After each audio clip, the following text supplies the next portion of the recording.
Bienvenue à tous. Nous sommes avec le président du conseil de surveillance de Tivoli, monsieur Jean-François Tivoli. Bonjour. Alors, vous l'avez compris, c'est une entreprise familiale qui est active dans les forêts. Pour ceux qui l'ignorent, qui ne sont pas bricoleurs, eh bien, les forêts, on les met sur les perceuses. Voilà, donc il y a évidemment des appareils pour les particuliers, pour les artisans, mais aussi pour les professionnels. Et donc j'ai envie de vous demander tout de suite, monsieur Tivoli, si vous pouvez nous raconter un petit peu plus les produits que vous fabriquez, puisqu'il n'y a pas que les forêts, évidemment. J'imagine que vous avez diversifié la gamme. Voilà, merci. Bonjour à tous. Donc peut-être pour bien expliquer la situation actuelle, je vais faire un tout petit retour sur le passé. Donc c'est une vieille société, hein. C'est une société qui a été créée en 1917 par mon arrière-grand-père. Le produit d'origine était effectivement le forêt, ce qu'on appelle le forêt en acier rapide, c'est-à-dire le forêt pour percer dans le métal. À partir de ce produit, on a développé de différents marchés. On a deux grands marchés aujourd'hui, ou deux grands business stratégiques, un domaine d'activité stratégique. On en a un qui va du bricolage aux professionnels, l'artisan, et l'autre qui couvre la partie industrie, donc fabrication de pièces mécaniques. Sur le marché professionnel, sur le marché, le premier domaine d'activité stratégique, donc qui va du particulier au professionnel, on a étoffé la gamme. Naturellement, on propose aujourd'hui l'ensemble des accessoires pour l'électroportatif, c'est-à-dire pas simplement le forêt en acier rapide, mais également le forêt pour faire du perçage dans le béton. On a également des programmes de lames de scie, d'abrasifs, etc. Tout ce que vous pouvez trouver, on va dire, dans un magasin de bricolage ou dans une fourniture, une fourniture industrielle ou un négoce de matériaux. Sur la partie industrie, on a toujours le forêt en acier rapide. Et puis, on a développé un ensemble de produits qui travaillent le métal. Donc, pour le perçage, le taraudage, le fraisage. Donc là, on est vraiment dans la mécanique. Voilà, c'est un petit peu peut-être... D'accord. Voilà, on a deux grandes parties, il faut bien l'intéresser. Et si je comprends bien aussi, deux modes de distribution, donc, puisque vous vendez à la grande distribution, comme des grandes chaînes comme Castorama ou Leroy Merlin d'un côté, et de l'autre, vous vendez à des industriels. Alors, est-ce que les marges sont similaires ?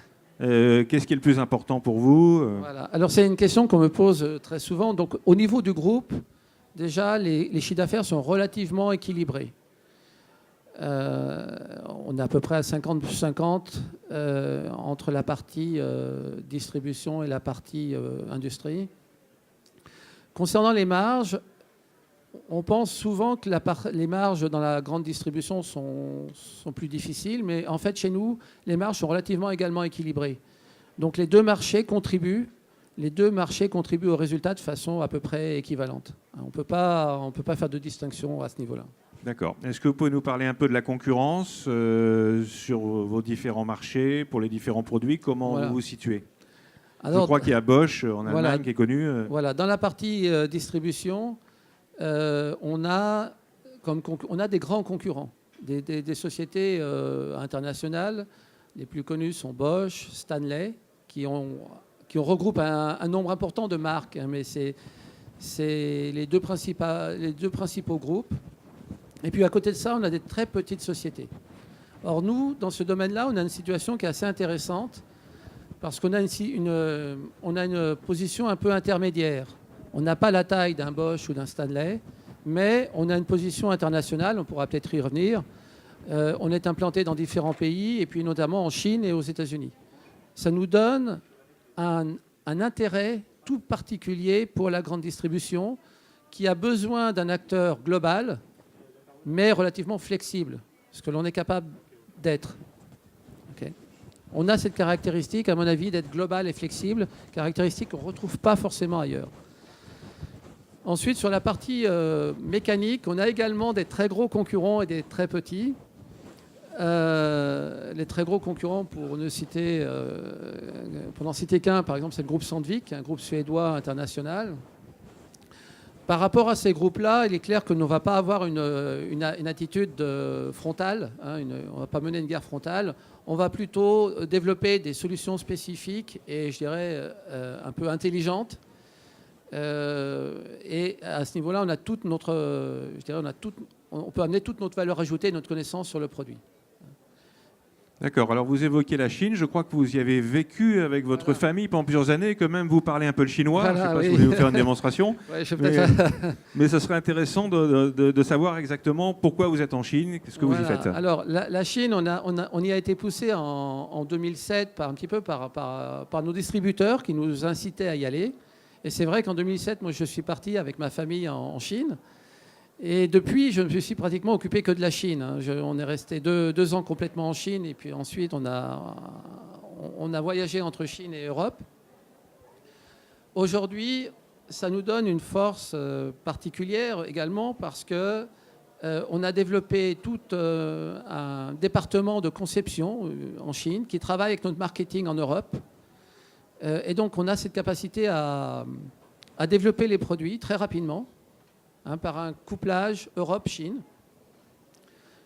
Le marketing travaillant avec les équipes chinoises la journée et le soir, à cause du décalage horaire, les Chinois développent les produits d'un point de vue technique, produits que le marketing va retrouver pratiquement finalisés le lendemain, enfin au niveau des plans. Hein. Donc ça nous donne une très grande capacité d'innovation. Alors en Chine aujourd'hui, on fait, outre la conception, on fait donc la partie packaging. La conception, on la porte uniquement sur la partie packaging et plastique en Chine. La conception des produits reste européenne, HSS.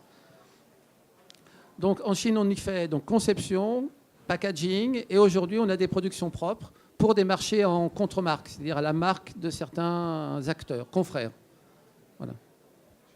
D'accord.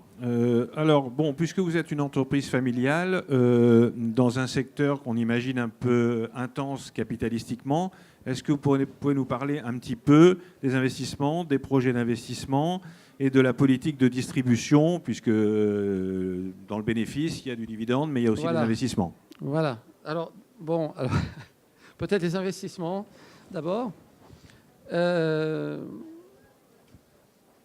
Donc, premièrement, on a investi, dans les années passées, on a investi dans l'outil de production, mais on a aussi investi pas mal dans la partie informatique. C'est-à-dire qu'aujourd'hui, on a un ERP intégré et toutes nos sociétés, excepté la société américaine qui a son propre système aujourd'hui, toutes les sociétés sont intégrées dans le même système informatique, et notamment la Chine. Le logiciel et le software et hardware sont à Paris. C'est-à-dire que même les gens qui sont en Chine travaillent sur des machines qui sont à Paris. Donc ça a été une part de l'investissement. L'autre part, c'est la machine. Alors, les machines sur lesquelles on a investi. On a investi, mais on va accentuer notre investissement sur cet aspect-là, sur l'aspect machine. On imagine que dans l'année qui vient, on va investir entre 3 et 4 millions d'euros sur l'outil de production. Ces investissements, l'objectif, c'est d'avoir des process plus automatisés et une plus grande qualité et constance au niveau des produits, parce que c'est un critère absolument incontournable, notamment dans la partie mécanique et industrie. Donc on vise forcément l'excellence au niveau, l'excellence opérationnelle, industrielle, et l'excellence au niveau des produits. Donc ça nous incite donc à investir plus aujourd'hui, enfin dans les années qui viennent, sur la partie machine. Avec un financement donc, qui est rendu possible par un endettement raisonnable par rapport aux fonds propres. Voilà, alors la dette, on a un gearing, nous, on parle souvent du gearing d'environ 40%, avec une dette hors mobilisation de créances de 8,8 millions d'euros. Et on a un EBITDA qui est supérieur et qui restera supérieur à 9%, sachant qu'on a un objectif d'EBITDA à terme de plus de 11%. Hein. Du chiffre d'affaires. Hein. Du chiffre d'affaires, pardon. Du chiffre d'affaires. Aujourd'hui, on est au-dessus de 9 et notre objectif, c'est d'être au-dessus de 11. Voilà. Enfin, effectivement, la dette, c'est un peu plus d'une fois l'EBITDA, donc il y a un effet de levier qui n'est pas dangereux.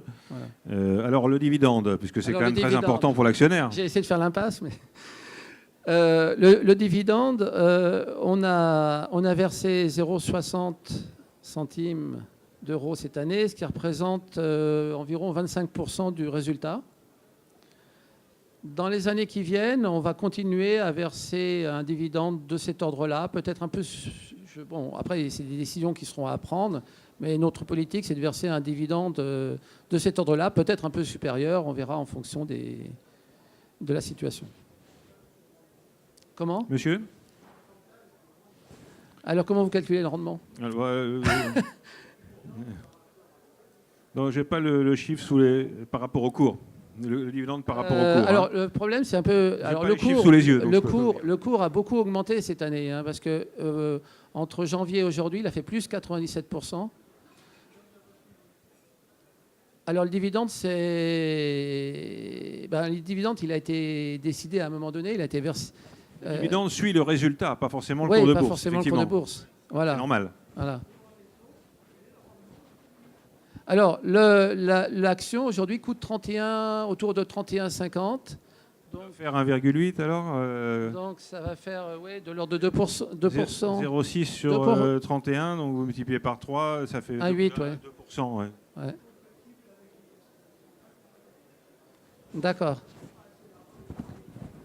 L'ISF, même dans une tranche élevée, vous êtes à 1% quand même. Donc, même à 1,5. Alors, attendez, c'est peut-être vrai. Attendez, là, on parle du passé, en fait. Attendez, on parle du passé, parce qu'on parle du dividende passé et on parle de l'action aujourd'hui. Quand on a versé le dividende, l'action était à 18 €. Donc, le rendement était meilleur. Donc, on verra. Le dividende n'a pas suivi. Le dividende de l'année qui vient n'a pas été décidé encore. Ce que veut dire monsieur, c'est que le cours de bourse monte beaucoup trop et donc il y a trop d'impôts à payer. Il faudra peut-être qu'on tienne compte de cet aspect-là pour le prochain. Vous avez dans votre performance, vous avez la hausse du cours aussi qui compte. Il n'y a pas que le dividende. Exactement. Mais ça ne change rien. Vous serez imposé sur la plus-value. Et si vous vendez, vous n'êtes plus actionnaire de la société. Pour faire la plus-value, il faut vendre. Tout à fait. Mais ça, on ne va pas faire un débat fiscal. Il y a beaucoup d'impôts, effectivement. On est en rond, là. Non, mais on pourra en tenir compte dans la prochaine décision. Indispensable, sinon, ce n'est pas la peine. Oui. Donc, au-delà de 2%, c'est ce qui vous est demandé. D'accord. Voilà. C'était le cas quand on l'a décidé, en fait. Oui. Mais... Donc, voilà. Mais enfin, ça devrait être compatible avec les investissements. Voilà. Donc... Qu'est-ce qu'on peut ajouter sur la croissance externe? Un mot peut-être, puisqu'on parle d'investissement, mais il y a aussi les acquisitions. Oui, alors on l'avait communiqué dans le passé, je ne sais plus si on l'a communiqué, mais on a des ambitions de croissance, de chiffre d'affaires fortes, parce qu'on se doit d'être un acteur global, avec des distributeurs qui sont globaux. Et cette croissance, elle sera en partie organique, c'est clair, mais on est naturellement ouvert et puis on est aussi conscient que la croissance externe est un moyen pour nous même très probable. Donc on est c'est un sujet. Dans un secteur où il y a beaucoup de petits intervenants, donc c'est ça. Dans un secteur où il y a beaucoup de petits intervenants et dans un secteur où il y a beaucoup finalement de produits différents. Il n'est pas possible de tout fabriquer. Par contre, il est intéressant de fabriquer les produits pertinents qui amènent de la valeur ajoutée. Et puis, il est aussi intéressant d'acquérir éventuellement des sociétés dans des marchés d'avenir. Certaines sociétés sont intéressantes pour leurs produits, mais également pour les parts de marché qu'elles représentent. Mais aujourd'hui, il n'y a aucune décision dans ce sens, mais c'est sûr que c'est une réflexion que l'on ne peut pas ne pas avoir. Vous étudiez des dossiers alors? Il y a toujours des dossiers qui, même si on n'en veut pas, il y en a qui arrivent. Donc on les regarde. Très bien. Voilà, donc je ne sais pas si vous souhaitiez ajouter quelque chose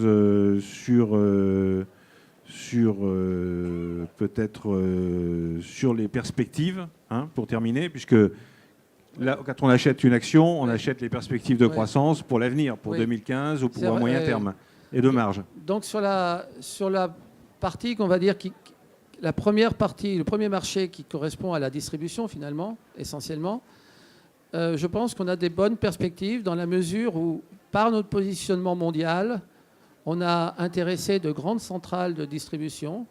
On a eu pas mal de nouveaux référencements à des niveaux mondiaux et non plus locaux. Parce que la France, finalement, c'est un niveau local. Si je prends le groupe Kingfisher, ce qui est intéressant pour nous, c'est d'être référencé au niveau mondial aujourd'hui et plus simplement national.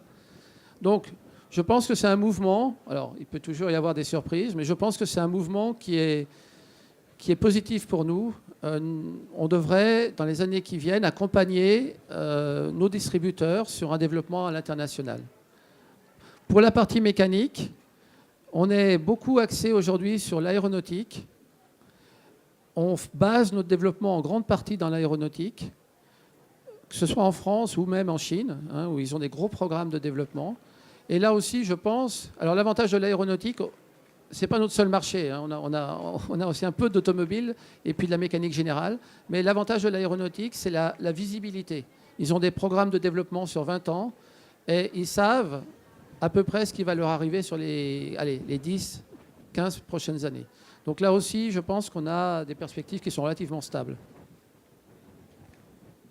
Enfin, stables, bonnes, mais avec une bonne visibilité.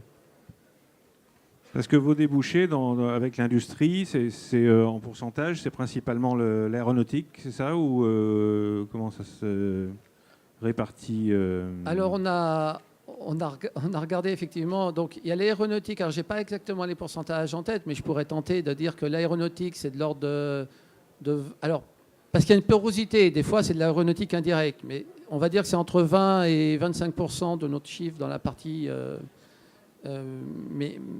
industrie. On a la mécanique générale qui représente aussi une bonne partie, entre, je dirais, 25 et j'aurais dit 40%, c'est une grande partie quand même. Et puis le reste, ça se répartit entre l'automobile et d'autres industries plus spécifiques. Il y a la filière énergie aussi qu'on développe pas mal en ce moment.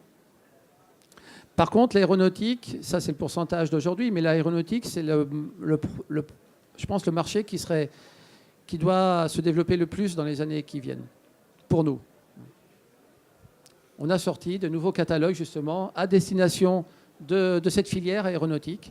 Donc là, on est en train de sortir justement des catalogues à destination de filières et en particulier la filière aéronautique. Vous pouvez citer quelques clients alors On est fournisseur de rang 1 de ADS. Hein. Alors on est fournisseur de rang 1 de ADS, effectivement. Ce qui est important, parce que ça nous donne accès quand même à... ADS Airbus. Hein. ADS Airbus, oui, maintenant c'est Airbus, pardon. Je suis resté sur ADS. Et on a, alors ce qui est assez porteur aussi d'avenir et d'espoir pour l'avenir, c'est on a été référencé sur les programmes COMAC et AVIC en Chine. Alors COMAC et AVIC, c'est l'équivalent de l'ancien EADS et COMAC, c'est l'équivalent ancien de l'ancien Airbus. C'est-à-dire AVIC, c'était EADS avant et COMAC, c'est la partie civile. Et on a les produits qui ont été référencés sur ces programmes, tant civils que militaires. Alors la seule chose, c'est que ces programmes, ils ont à peine démarré, mais on pense que s'ils démarrent, effectivement, ça peut faire un gros appel de produits. J'ai un tropisme chinois, mais je crois que c'est aussi le monde qui parle beaucoup de la Chine. Aujourd'hui, il y a une dynamique très très forte dans ce pays et un très très haut potentiel pour nous. Il y a de plus en plus d'avions, effectivement, en Chine, ça c'est certain. Oui, ils ont des programmes des programmes de développement. Ils ont pour ambition avec les Russes de concurrencer Airbus. Et puis il y a également Airbus, Airbus qui est en Chine, à Tianjin. Voilà, mais c'est une joint venture avec les Chinois. D'accord. Bien, très bien, merci beaucoup et bonne continuation donc pour Tivoli. Voilà. Qui est une entreprise familiale qui a beaucoup monté en bourse. Du coup, le rendement n'est plus ce qu'il était, mais il pourrait progresser. Voilà. Merci.